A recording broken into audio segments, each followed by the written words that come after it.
maanta oo ay taariikhdu tahay 23 Juun 2019 ayaa ah maalmaha aynan waddanka Norway aynan qoraxdu ka dhicin gebi ahaanba. Guud ahaan bilaha Juun, July iyo August ayaa ah bilaha ay maalmuhu ay aadka u dheer yihiin. Daawada saacadan iminka aan joogo waa 11 iyo badhkii habeenimo, waxaynan u eg tahay inay tahay saacadda 5 galabnimo haddii aan waddankii tusaale ka soo qaataba. Waa mucjisooyinka dadka qaar, gaar ahaan dadka ku cusub wadamada waqooyiga Yurub, ay runtii si aad ah ula yaabaan. Waxaa yimaada sanad walba maanta oo kale ku soo qulqula Norway dalxiisayaal xiiseynaya bal inay arkaan qoraxdan aan haba yaraatee dhacayn, gaar ahaan gobolada waqooyiga Norway. waxaa faras magaaladan Oslo kula kulmay muwaadiniin Soomaaliyeed oo nooga sheekayn doona waxyaalihii ugu yaabka badnaa waqtiyadii ay yimaadeen Norway. bismillaahir rahmaanir rahiim. halkaan ku suganay waxa weeye xaafadda ama meesha ay degan tahay boqortooyada dalka Norway. marka maanta bishii waxa weeye 23 bishii 6 waa maalinta ay ugu dheertahay cadeedu inayna dhicin waddanka Norway iyo wadamada la isku yiraahdo Nordiskaba. marka waa maalin dad badan ay u soo baxeen oo xuseen maalintaasi maadaama ay tahay maalinta ugu dheer ayna cadeedu ka dhicin waddanka Norway. Jamaalow, wax badan baa waddanka joogtaa oo khabiirnimana waad u leedahay. maanta iminka saacaddu waxay maraysaa 11 iyo barkii. Jamaalow, waad aragtaa qoraxda halkaa ka socotana iftiinku sidee miyayna cajiib ahayn say kula muuqataa? waa waxyaabaha dadku markay yimaadaan waddanka Norway ama wadamadan la yiraahdo ma garanaysaa waqooyiga qaaradda Yurub ay inta badan aad ugu wareeraan. marka maadaama anigu waxaan ahaa dadkii waddanka yimid aad u muddo aan saasi fogeyn. marka maalintan oo kale markii ay dhacday aad baan ula yaabay, waayo waxaan ku noolaa waqooyiga Norway meel la Jirkinas.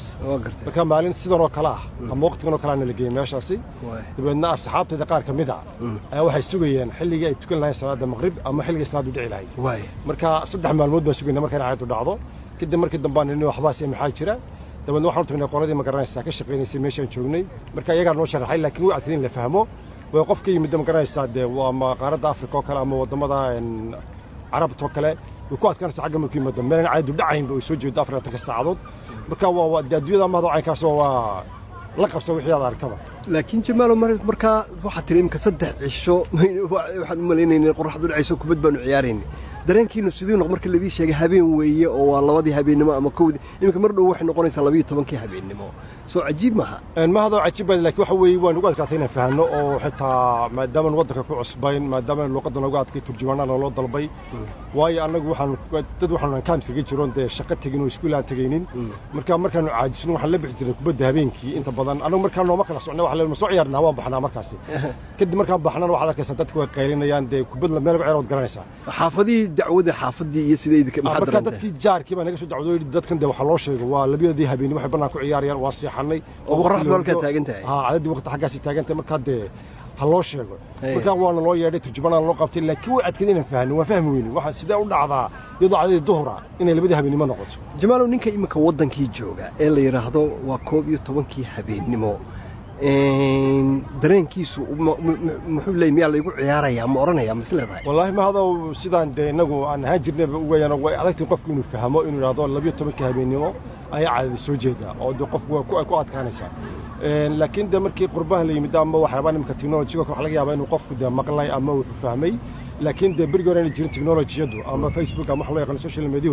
way adkeeyay qofku inuu fahmo adduunka waxa jirta meel cadeed ka dhicin ama adduunka waxa jirta meel cadeed ka soo baxdo. marka ma hada waxa weeye dad badan oo Soomaaliyeed baa maanta kale waxay dhulkan meeshan yimaadeen iyaga laftigoodu way xusaan inay tahay maanta maalintii ugu dheerayd ay cadeedu ay ka soo jeedo waddanka Norway iyo wadamada ma garanaysaa waqooyiga ku yaala qaaradda Yurub. marka dad kamarada ku xisoo dad badan oo Soomaaliyeed ama dad badan oo ajnabi ah maanta dalxiisaya waxayna ku xusayaan xaafadda boqortooyada. ma sha Allah. ahlan wa sahlan. soo saaxiib soo dhow. ninka kamida ragga u dalxiisaya maanta. ma sha Allah, soo dhow. inay xusaan maalinta taariikhiga ah ee ayna cadeedu ka dhicin waddanka Norway ama ay ugu dheertahay waqtiga soo jeedo. aad iyo aad muwaadin kala wareysanaya adoo magacaaga ku bilaabaya. magaalada Oslo jooga dalka Norway. marka waan la kaftay saaxiibka mahad meelan muwaadin nahay garan mayno, laakiin muwaadin Soomaaliyeed halka ku nool weeyaan waa Cabdishakuur Maxamed Muuse. anigu meeshan qoraxda mahad uma ka maqlaadaan ka maqla dad kale aan ka maqlaa, laakiin waxaad nasiib u yeelatay inaad أفر مع الموضوع هبين وكوج مالين هبين وأكيد كبر عياريسي صح ها وعاد مركا وقصدي مقولنا سعدين وحبي ودك بصوم مري آدية كياب كولها هبين كل سيحني ومطو سيحتي يقولي هاي مذوبيستين أيضا كبر قاتل قصدي بدك عياريسين ها وايد أنجو وحنا وسكاهين تد عددنا كويس حبتمين ودك كنا عدد على كويس بس على ما يجين لما يجي المركز marka nagu adkaatay in la yiraahdo wala badi habeenimo dadku hurdaan ee guriyahana go'aan kula seexda isku waxa taa ka si cajiib badan ramadaan baa noogu soo gashay waqtigaas ramadaan tuna magaraysaa waxa ku soo gashay December xilligaana cadeed baa la marko waa dam afarta ka saacado marka waxa xilliga la soomayaa marka mar daacid ma jirin way madowta oo maalin soconaysa oo deel moogtahay ha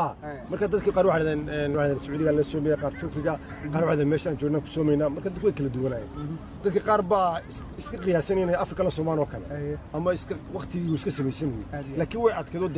cid ogina dhacday cid inay dhacday soo jeedin way yaray waqtigaana ma hada waxa ahaydeen waxa jeedaan abshukuro waxaad waqti aanu technology badan waddanka ka jiray marka inuu la ogaado meel kale aad u adkayd marka waxyaabaha laakiin aan aad xusto waxa kamid ah dadkii meeshaad ugu tagteen way idin la yaabeen nimankan habeenkii waa labada iyo saddexdoo maalina laakiin iyagu hurdaan iyagu saacadda waxa madoobay ku xidheen saacadna way eeganayaan markii dadku idin la yaabeen ay idin fahmeen maxaa la sameeyay waxaana la sameeyay waxa la yiri dadkan hal loo sheegay meesha adduunka ka nool yihiin waa anaga la tag ma fahansan meesha cirifka waqooyi caalamka inay ku nool yihiin dad anigu qaar baa yiraahdo wax ku nool Finland qaar waxa Ruushka ku nool qaar waxa yiraahdo qaar badna wax bay sheegaan meeshana bariga dad Soomaali ma bay joogin dad ugu horeeyay marka tagaan aan meesha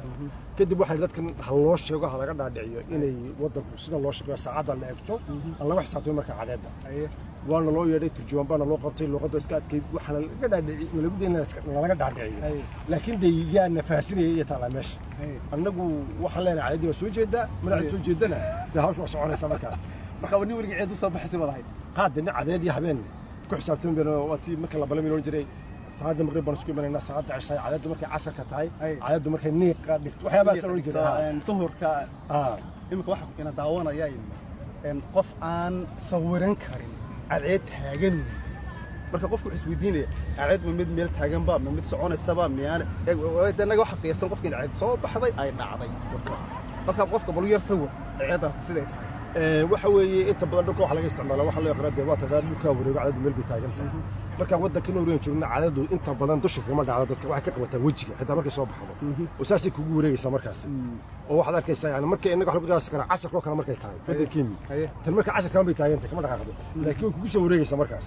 saasi iftiin wahan iyadoo halkii taagan bay wareegaysa marka qofku ma dareemi karo qorrax ma dareemi karo markaas laakiin iftiin badan ka samar walba aan dhamaanayno laakiin inaga waxa la arkay cadeed dadka marayso dusha ay maraysi saasi u dhacaysa markaas saasi aan dareemin laakiin wadanka indhaha ka qabanaysa waxa laga yaabaa in indhaha ka qabato wadadku inta badan marka xilligan oo kale waxaa ka sameeyay maraayad oo kale maadaama indhaha ka qabanayso laakiin waa waxyaabo la cajiib ka weeyaan ee aad la yaabayso markuu qof yimaado qofku markuu yimaado winter kama soo kale ma jirto waxa la dhacday waa wada madow afarta ka saacado marka madowgiina qofkii ku adkaanaysa xilliga soo duurtiga la casarka ba ku adkaanaya rabaantu kala adkaanaysa waa waxyaabaha aad ka la yaab badan goorma idin ka dhaadhacday oo aad la qabsateen nolosha noocaas ee magarasade cadceeda uun la qaabilayo waxay naga dhaadhacday waxoogay in ka soo ila wali nagu sii taagan tahay markii dadkii shaqooyinay bilaabeen iskuula bilaabeen ayaa markaas la qabsan cabdi shukur waxa xasuustaa maalintii ugu horeysay waxa la yiri saacada la bedelaya wadankana saacada mar dib loo dhigaa mar hore loo dhigaa ha waxa nagu adkaatay saacada si loo bedelay waa lagu maana arag saacada la bedelay iyo dee saacada la waqti isbedel ma inaan arag ma waxa la soo galay waqtigii samarkii marka cadeed saacada la bedelaya macallinkii soo dhigay markaasi wuu nagu adkay wuxuu bari saacada la bedelaya saacada yimaada anaga laakiin ma nafahmin saacad kor baas kamid marka meesha saacad bad khadtay way saacad midaan bedel ma bedel daana ma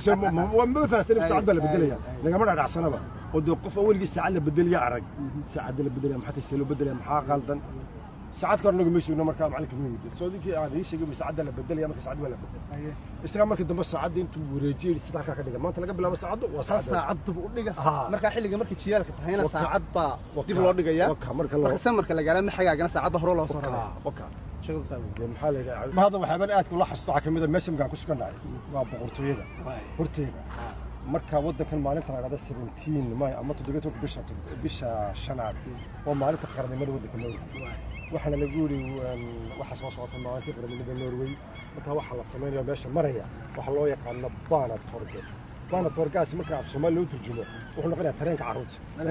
marka anaga waxaan nagu adkaatay sidee meeshan tareen soo mari doonaa Britain oo marka ku adkaanaysa moogtay laakiin waxa la qabsadeen marka waxaan meeshan baana toorgay ama tareenka carruurta ayaa bari soo mari doona meeshii baan marka la keenay tareen mareebo waxaan carruur istaba socoto oo galaasyo isku daba socoto markaas aan anagu waxaan sugnaa tareenka meesha mariya afkii maadaama baana tahay carruurta toogna tahay tareenkii anagu sidii daaragtii baan ka turjumay waxaan sugnaa tareen carruursigii waxaa loo ekeysiyay ha marka laakiin sidaa maahay waxaa la yidhi carruurta meesha maraysa istaba socota ayaa sidii tareenka u socoto iyagaa meesha maraya marka waa dhaqan ay leedahay waddanka Norway mahad cabdulle magaalada maanta kale aynu qorraxdu dhicin Oslo, Norway.